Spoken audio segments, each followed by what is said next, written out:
for me. This would be the first time I ever spoke about my cancer experience publicly, so I feel your energy for support. But I could do it.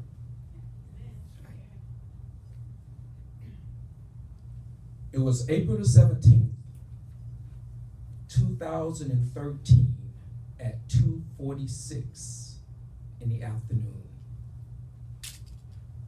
I was at Memorial Hospital West, room 5023 to be exact, sitting in a brown leather recliner, gazing out of the window at some sunflowers that my mentor, Miss Maria Arenas, had brought me the day before. The yellow hue of the flower petals filled the room with excitement and anticipation, because that day I was finally going to get to go home. You see, I had been there since last Thursday. 6 days, 2 surgeries, still no diagnosis. I was excited because I was going to get to go home. It was 2:46 in the afternoon when my gastroenterologist, Dr. Robert Frost, walked into the room. I was all excited to get my discharge papers. And he looked at me and he said, the lab results, they came back. And I don't know how to tell you this, but you have a cholangiocarcinoma. Cholangio who? I'm sorry, but you have cancer. Cancer of the gallbladder.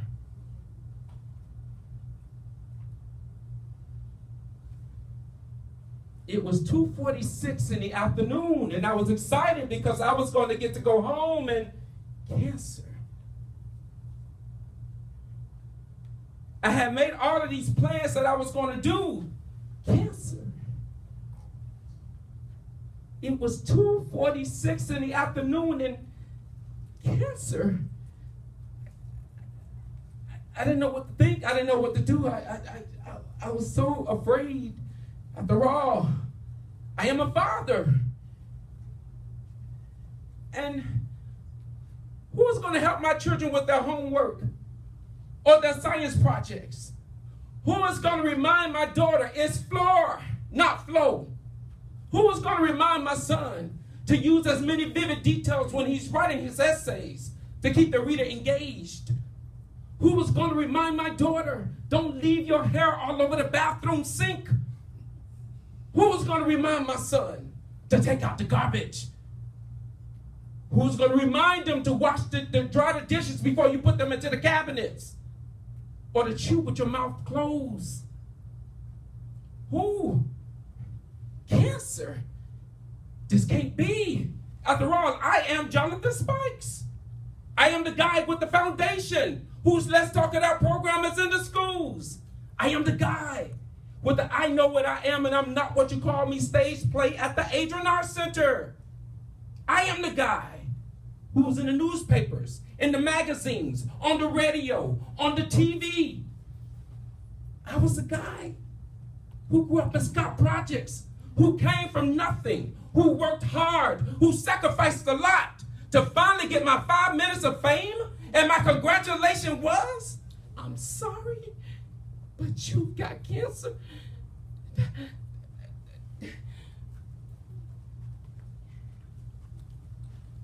That did not make sense to me.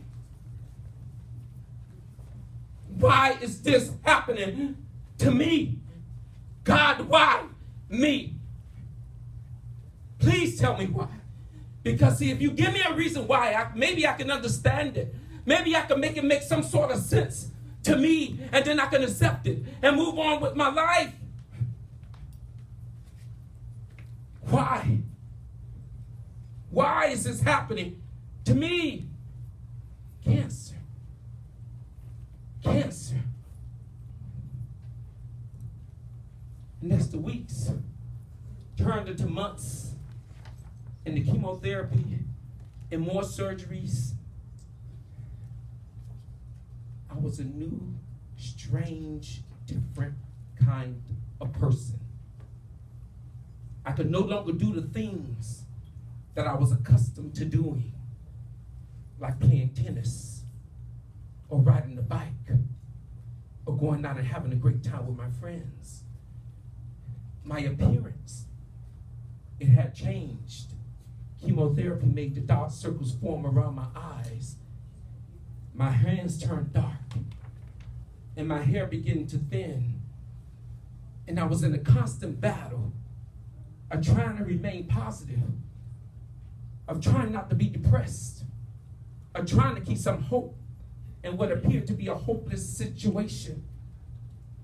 I didn't know who I was because I was sure was not this person that I had become. My finances, they took a severe hit after months and months and months and months and months and months of not being able to make a living. My car got repossessed. One day I came home for chemotherapy and our lights were turned off.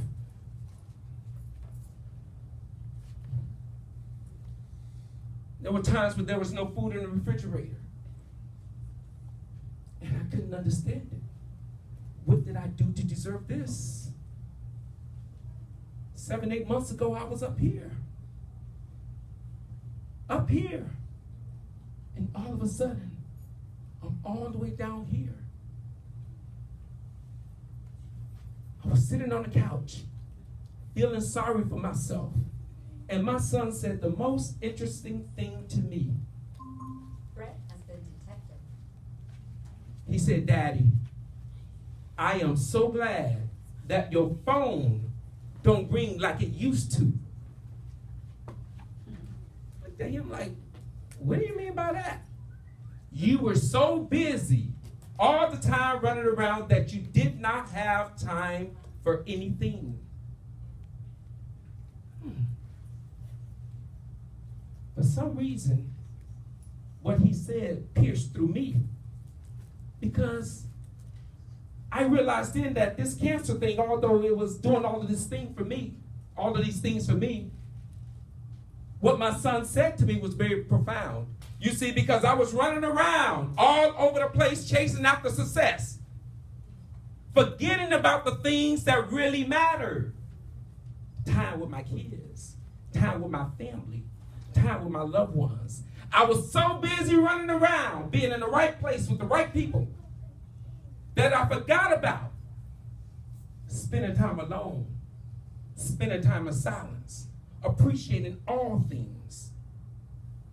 The sun shining, the wind blowing, the birds chirping. So actually, instead of me living life, life was actually living me. The most interesting thing about all that I've been through and all that I had to go through was that it woke me up. It woke me up. It gave me a radical shift in consciousness. And I tell you today, as you're sitting here, sometimes that's exactly what God needs us to have. A renewing of our mind, to become aware, to become alert, to become more conscious, to become more grateful. So actually, I really needed the cancer. I needed the cancer to help me to become a better Jonathan. I needed the cancer to help me to become a better father. I needed the cancer to actually help me to become a better me, a more thankful me, a more humble me, a more grateful me, a more appreciative me, a more me that can see the beauty of life in the smallest of things, like standing here with you today. It is a gift. It is a blessing. It is a gift. It is a blessing. I couldn't eat. I couldn't swallow. So to eat is a gift. So to eat, it is a blessing. When I went to the bathroom, I couldn't wipe myself. To wipe yourself, it is a gift. It is a blessing. To walk is a gift. It's a blessing. And see, these gifts and these blessings are the things that we tend to take for granted. Because we get used to it. It don't matter to us anymore when you can brush your hair, when you can brush your teeth, until you can't do it. So I needed the cancer. And when I realized that I actually needed the cancer, I began to thank God in the cancer journey. Not for the cancer, but in the journey. Because in the journey, I was becoming a better me. In the journey, I can say, thank you, God. Thank you, God. Thank you, God. Thank you, God. Even in the uncertainty and the confusion and the unknown, if I'm going to live or die, if the cancer is going to come back. Am I going to see my kids graduate from high school? Am I going to live to be a grandfather one day? I was finally able to just put that aside and say, thank you, God, for this present moment. Thank you, God, for this present gift. Thank you, God. Thank you, God. Thank you, God. Thank you, God, for all things. Yea, though I walk through the valley of the shadow of death, I will fear no evil. For God, you are with me, comforting me, counseling me, defending me, interceding for me, and strengthening me, and standing by me. Right there. Right there. Right where you are. Right where you are. Can I hear you say thank you? Thank you for this moment. Thank you for this moment, for it is a gift. It is a gift. It is a gift. And I tell you, there are so many people who are dealing with so many things. Some people are looking at doctors scratching their heads. Some people have received some bad news. But in that moment, it may not feel good to you. It may seem all hopeless. It may seem impossible. But just a simple thank you, God, for this moment. Thank you, God, for this moment. I can't worry about the past because it is already past. I can't even worry about the future, for it is yet to come. But right now, in this present moment, thank you, God, because all is well. Thank you, God, because all is well. Thank you, God, because all is well. It is all good. It is all good because it's all you got. And the more I surrender the outcome of what it's going to be, the more I came back into the realization of who I really am. I am Jonathan Spikes, the guy with the foundation, who's back in the news, back in the newspapers. Yes, smile. It's a gift. I am the guy who worked hard, who sacrificed a lot, who learned a lot, doing what seems to be an impossible journey. You know, when I got up this morning, I was very emotional, and I was crying. Because I'm still in the unknown. I'm still in the unknown. Every 6 months I have to go get a scan. And before I used to go get the scan, well, after I get the scan, I couldn't wait for the doctor to give me the report, so I used to run to Sylvester and get the report and try to read it. Couldn't read it because it's all in medical jargon. So I get Google and put the words in to try to understand what the report is saying. Because of fear. And anytime you're walking in fear or operating in fear, that means I can't be grateful and thankful, because fear and light cannot exist in the same place. There's something about surrendering. Surrendering. I surrender all. I surrender my need to know. I surrender my need to be in control, because actually, as much as control as we think we have no control, because we don't have the final say so. So to get to a place where you can surrender, and it's a walk of faith, it is a fearful walk, it can be a challenging walk, but that is the place where God needs you to be. It is the place where there is peace. It is a place where there is hope. It is a place where there is love. It is a place where there is support. The unknown. Something about the unknown. And you know what the unknown has also did for me? It made me pick up my tears and say, I'm going to keep on running to see what the end is going to be. Because you know what? I just refuse to believe that all that sacrifice and that hard work was in vain.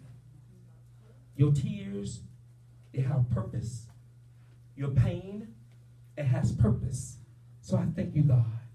I thank you, God, for helping me to see who I really am.